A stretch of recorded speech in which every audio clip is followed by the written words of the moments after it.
Air bag inflate ചെയ്യാനായിട്ട് ഈ air ബാഗിന്റെ അകത്ത് 2 കെമിക്കൽസ് വെച്ചിട്ടുണ്ട്.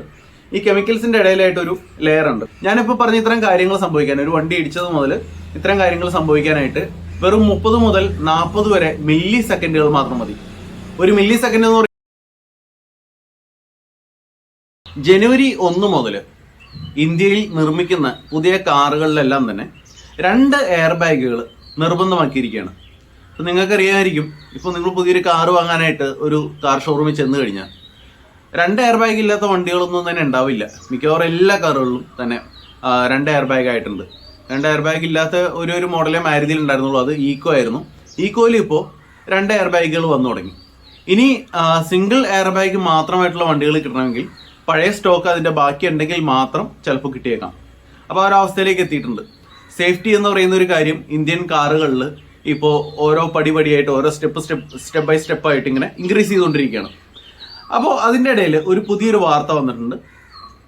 ഇന്ത്യൻ കാറുകളിൽ അല്ലെങ്കിൽ ഇന്ത്യയിൽ നിർമ്മിക്കുന്ന, ഇന്ത്യയിൽ ഇറങ്ങുന്ന കാറുകളിൽ 6 എയർ ബാഗുകളിൽ മാൻഡേറ്ററി ആക്കാൻ പോകുന്ന ഒരു ഡ്രാഫ്റ്റ് അല്ലെങ്കിൽ അങ്ങനെ ഒരു നിയമം വരാൻ പോകുന്നു. അതിൻ്റെ ഡ്രാഫ്റ്റിൽ കേന്ദ്ര ഗതാഗത മന്ത്രി ശ്രീ നിതിൻ ഗഡ്കരി ഒപ്പുവെച്ചിരിക്കുന്നു. അതായത് നിർബന്ധമാക്കിയെന്നല്ല കേട്ടോ, ഇന്ന് അത് നിർബന്ധമാക്കി അല്ലെങ്കിൽ ഇന്നലെ നിർബന്ധമാക്കിയെന്നല്ല, നിർബന്ധമാക്കാൻ പോകുന്നു എന്നാണ്. അത് എപ്പോൾ നിർബന്ധമാക്കും എന്നുള്ള ഡേറ്റോ കാര്യങ്ങളൊന്നും ഡ്രാഫ്റ്റിൽ പറഞ്ഞിട്ടൊന്നുമില്ല, പക്ഷെ നിർബന്ധമാക്കാൻ പോകുന്നു.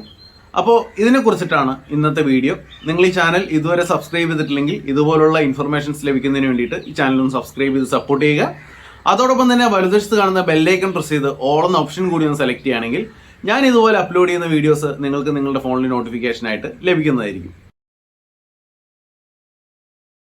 ഒരു കാറിൽ 6 എയർ ബാഗുകൾ വരുമ്പോൾ സാധാരണയായിട്ട് നമുക്കറിയാം എല്ലാ കാറുകളിലും ഇപ്പോൾ ഡ്യുവൽ എയർ ബാഗുകൾ വരുന്നുണ്ട്. ഈ ഡ്യുവൽ എയർ ബാഗുകൾ സാധാരണയായിട്ട് ഫ്രണ്ടിലാണ് വരാറുള്ളത്. ഒന്ന് നമ്മുടെ ഡ്രൈവർ സൈഡിൽ സ്റ്റിയറിംഗിന്റെ അകത്തായിട്ടും മറ്റൊന്ന് കോ ഡ്രൈവർ സൈഡിൽ ഡാഷ്ബോർഡിലുമായിട്ടാണ് വരുന്നത്.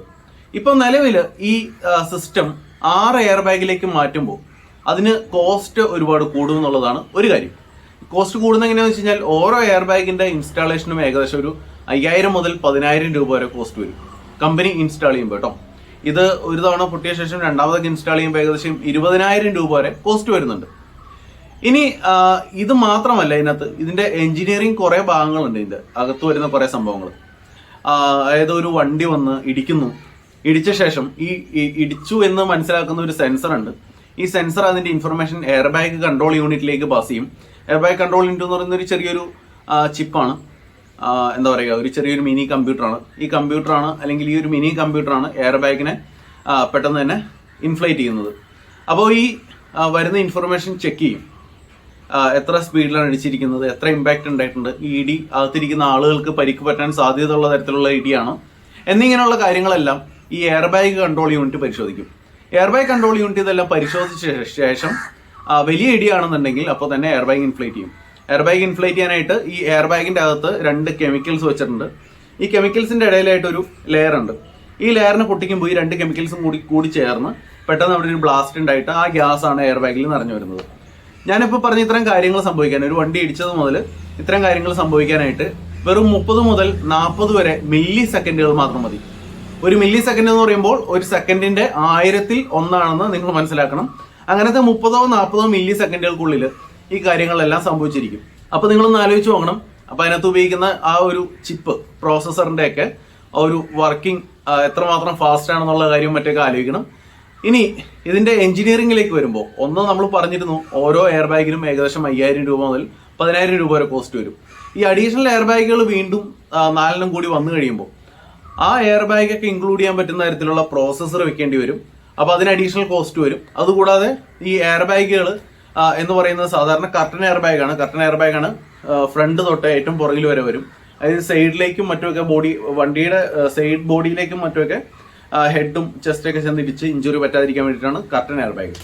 പിന്നെ ഡ്രൈവർ സൈഡിലും കോ ഡ്രൈവർ സൈഡിലും സീറ്റിനോട് ചേർന്ന് തന്നെ ഒരു എയർ ബാഗ് കൂടി വരും. അതിന് സൈഡ് എയർ ബാഗ്സ് ആണ് പറയുക. അപ്പോൾ ഈ എയർ ബാഗ്സ് ഒക്കെ വരുമ്പോൾ നോർമലി വരുന്ന ഫ്രണ്ടിൽ വരുന്ന സിംഗിൾ എയർ ബാഗിനേക്കാൾ കോസ്റ്റ് ഒരുപാട് കൂടുതലായിരിക്കും. കാരണം സിംഗിൾ എയർ ബാഗിന്റെ അല്ലെങ്കിൽ ആ ഒരു ഇൻഡിവിജ്വൽസിന് വേണ്ടി വെക്കുന്ന എയർ ബാഗിനേക്കാൾ ഒരുപാട് വലിപ്പം കൂടുതലാണ് സൈഡിൽ കർട്ടൻ എയർ ബാഗ് എന്നൊക്കെ പറയുന്ന എയർ ബാഗ്സ്. അപ്പോൾ അതിന്റെ കോസ്റ്റ് കൂടാനുള്ള സാധ്യതയാണ് ഒന്ന്. മറ്റൊരു കാര്യം എന്താണെന്ന് വെച്ച് കഴിഞ്ഞാൽ ഇത് കാറിൻ്റെ എൻജിനീയറിങ്ങിൽ തന്നെ ഇത് ഇൻ്റഗ്രേറ്റ് ചെയ്യണം. അതായത് ഈ കർട്ടൻ എയർ ബാഗൊക്കെ വെക്കണമെങ്കിൽ അതിനനുസരിച്ചിട്ട് വേണം വണ്ടിയുടെ ആ സൈഡ് ബോഡി ഷെല്ല് നിർമ്മിക്കുമ്പോൾ തൊട്ട് അതിൻ്റെ വണ്ടിയുടെ മോണോകോക്ക് ബോഡി അല്ലെങ്കിൽ വണ്ടിയുടെ ബോഡി നിർമ്മിക്കുമ്പോൾ മുതൽ ഈ എയർ ബാഗിനെയൊക്കെ ഇൻക്ലൂഡ് ചെയ്യാനുള്ള സ്പേസ് ഇട്ട് അതിനൊക്കെ വേണ്ടിയിട്ടുള്ള ആ ഒരു ഡിസൈനൊക്കെ ചെയ്തിട്ട് വേണം നിർമ്മിക്കാനായിട്ട്. അപ്പോൾ അതാണ് ചലഞ്ച് എന്ന് പറയുന്നത്. പിന്നെ വണ്ടിയുടെ അകത്തെ പോർഷൻ ട്രിംസ്, ഈ ട്രിംസ് എന്ന് പറയുന്നത് ഈ പ്ലാസ്റ്റിക്കിൻ്റെ പാർട്സിനാണ്, ഇത് മെറ്റൽ പാർട്സ് കാണാതെ കവർ ചെയ്യുന്ന പ്ലാസ്റ്റിക് പാർട്സിനാണ് ട്രിംസ് എന്ന് പറയുന്നത്. അപ്പോൾ ഈ ട്രിംസിൻ്റെ അകത്തായിരിക്കും എയർ ബാഗ് പ്ലേസ് ചെയ്യുന്നത്.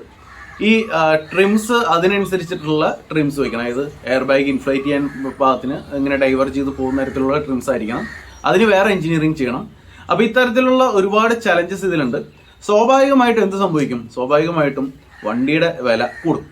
വണ്ടിയുടെ വില കൂടുമ്പോൾ സ്വാഭാവികമായിട്ടും അത് അഫക്റ്റ് ചെയ്യുന്നത് കമ്പനികളെ ആയിരിക്കില്ല. കമ്പനികളെ അഫക്റ്റ് ചെയ്യില്ല എന്നല്ല, എന്നാലും അത് എപ്പോഴും അഫക്റ്റ് ചെയ്യുന്നത് ഈ വണ്ടി വാങ്ങുന്ന എൻ്റെ കൺസ്യൂമർ ആയിരിക്കും. സ്വാഭാവികമായിട്ടും വണ്ടികളുടെ വില കൂടുവാനും സാധ്യതയുണ്ട്. അപ്പോൾ ഈ ഒരു ഇൻഫർമേഷൻ 6 എയർ ബാഗിൻ്റെ ഇൻഫർമേഷൻ എന്ന് പറയുന്നത് ഇതൊരു ഡ്രാഫ്റ്റാണ്. ഉടനെ തന്നെ നിർബന്ധമാക്കുകയോ ഇല്ല എന്നുള്ളത് പറഞ്ഞിട്ടില്ല. എന്നാലും അത് അടുത്ത വർഷത്തോടു കൂടി നമുക്ക് പ്രതീക്ഷിക്കാം നിർബന്ധമാക്കും എന്നുള്ളത്. അപ്പോൾ ഇന്നത്തെ ഈ ഒരു ഇൻഫർമേഷൻ നിങ്ങൾക്ക് ഇഷ്ടമായി എന്ന് കരുതുന്നു. ഇതുപോലുള്ള മറ്റൊരു വീഡിയോ ആയിട്ട്, ഇൻഫോർമേറ്റീവ് ആയിട്ടുള്ള മറ്റൊരു വീഡിയോ ആയിട്ട് ഞാൻ വീണ്ടും വരാം. അപ്പോൾ നിങ്ങൾ ഈ ചാനൽ സബ്സ്ക്രൈബ് ചെയ്യാനായിട്ട് മറക്കരുത്.